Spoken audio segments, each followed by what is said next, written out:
Почитувани ги следите вестите на Канал 8. Добро дојдовте.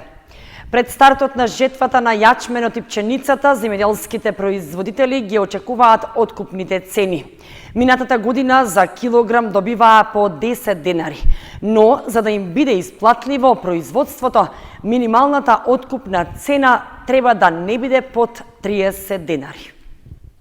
Земјоделските производители од Кочанскиот регион се подготвуваат за жетвата на јачменот и пченицата, со што ќе ги стартуваат активностите за прибирање на овогодишната реколта на есенските жита. Минатата есен во Кочанско беа засејани нешто помалку од 4000 хектари со јачмен и пченица. Од нив се планира да се соберат близу 8000 тони лебно жито и околу 7000 тони јачмен. Сепак временските услови имаа различно влијание кај двете култури, поради што кај јачменот се очекува понизок принос, односно под 300 кг од декар, што е помалку и од просекот за регионот. За 10 дена се очекува да почне и жетвата на пченицата, за која земјоделците исто така не се оптимисти во поглед на приносите.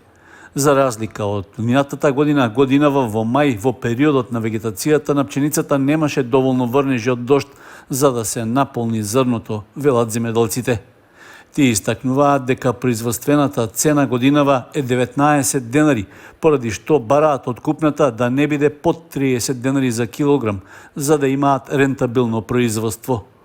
Од Министерството за земјоделство, шумарство и водостопанство информираа дека новиот министер Цветан Трипуновски во четвртокот одржал средба со мелничарите и откупувачите на јачмен и пченица, на која се разговарало за откупната цена.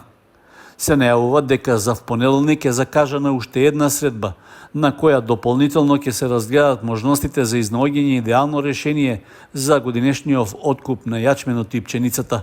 Минатата година производството на 1 килограм пченица земјоделците ги чинеше 19 денари, а откупувачите им плаќаа по 10 денари за килограм. Тоа е причина што оваа година има намалени површини засадени со пченица. Во моментот приносите од оваа реколта се движат меѓу 1500 и 3000 килограми по хектар, што е под секое ниво на исплатливост. Во првиот уписен рок во Средното општинско училиште Гошо Викентиев примени се околу 90 ученици, а во гимназијата над 170 ученици. Второто пријавување ќе се реализира в понеделник и во вторник. Во првиот уписен рок во гимназијата Љупчо Сантов пријави поднеле 171 ученик, а кај нив најголема заинтересираност е за стручното образование. Во Средното општинско училиште Гошо Викентиев примени се 91 ученик, од кои најмногу интерес идните средношколци пријавиле за електротехничката струка, односно 47, за машинската 24, а за сообраќајната 20 ученика. Уписот се одвиваше електронски преку сајтот на Министерството за образование и наука euslugi.mon.gov.mk со специјална најава на учениците преку собствените користички сметки на schools.mk. Вториот уписен рок е закажан за понеделник и вторник, а ќе се реализира на ист начин како и првиот. Конечната ранг листа треба да биде објавена најдоцна до среда. Лицата кои нема да можат сами да се најават во системот и да аплицираат, може да се обратат и во училиштата и со помош на уписните комисии да се пријават.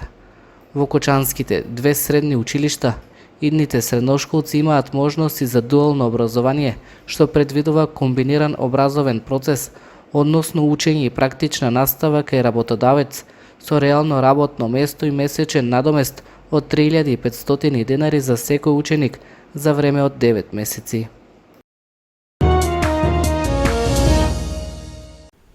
В недела во утринските часови ќе се спроведе првото авионско третирање за заштита од комарци во Кочани и Виница. Согласно програмата за јавно здравје на населението во општините Кочани и Виница, за тековната година, в недела во раните утрински часови, во периодот од 5 до 8 часот наутро, на териториите на двете општини ќе се изврши авионско третирање за заштита од комарци. Во втората фаза со дезинсекцијата ќе бидат опфатени површини во градот Виница и населените места во општината, како и во градот Кочани и неговите населени места. Третирањето ќе се изврши од воздух со специјален препарат одобрен за уништување инсекти од Агенцијата за лекови. За таа цел се известуваат пчеларите во општините Кочани и Виница да преземат соодветни мерки за заштита на своите пчелни семејства. Доколку временските услови не дозволат третирање на наведената дата, истото ќе се спроведе наредниот ден во зависност од временските услови. До 31 август угостителите секој работен ден од неделата ќе работат до 1 час од пополноќ. Дискоклубовите пак својата дејност може да ја извршуваат до 5 часот наутро, само ако поседуваат соодветна лиценца. Во летниот период се пролонгира работното време на угостителите за 1 час повеќе, односно тие секој ден од неделата може да работат до 1 час од пополноќ, заклучно со 31 август.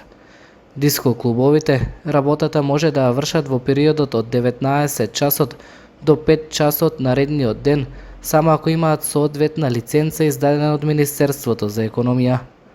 На последната седница на Советот на општина Виница беше донесена одлука работното време на угостителските објекти во Виница да се продолжат за 2 часа, односно до 3 часот наутро за време на празниците Павловден и Линден, како и за 30 август, денот кога е ослободена општината.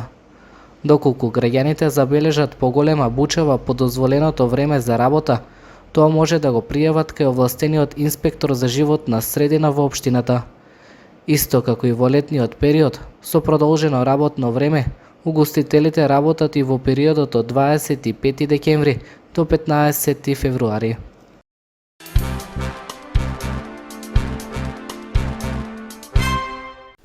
Успешна експедиција за искачување на 3 врва на Алпите на височина над 4000 метри реализираат членовите на планинарскиот спортски клуб од Кочани. Иако во план било и искачување на врвот Монблан, неповолните временски услови ги попречиле во намерата. Планинарска екипа на планинарскиот спортски клуб од Согово од Кочани успешно ја заврши еднонеделната експедиција за искачување на 3 врва на Алпите, што се повисоки од 4000 метри. Планинарите Тошо Антов, Зоран Николов, Душко Наумов и Маријан Стевановски, предводени од искусниот планински водич Александар Кирковски, се искачија на врвот Брајтхорн на 4160 метри, потоа на пирамиде Винсент на 4250 метри и на крајот на врвот Балменхорн, висок 4167 метри. За време на експедицијата, планинарите се соочиле со многу лоши и тешки временски услови, проследени со ветер и снег. Сепак, успеале да ги поминат сите пречки да ја постигнат зацртаната цел за искачување на 3 врва. Експедицијата почнала од Италија, но планинарските патеки по кои се одвивал маршот поминували на територијата на Франција и Швајцарија. Во план на нашите планинари било искачување на врвот Мон Блан, но поради неповолните метеоролошки околности тие стигнале на 2/3 од највисоката кота, пошто била загрозена безбедноста на целата екипа и биле принудени да се вратат во базниот камп. Членовите на Кочанскиот планинарски клуб истакнаа дека ова е прва македонска експедиција што за 7 дена успеала да искачи 3 врвови над 4000 метри на Алпите.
Почитувани, ова беше се што ви подготвивме за ова издание на вестите на Канал 8. Ви посекуваме пријатен викенд. Довидување.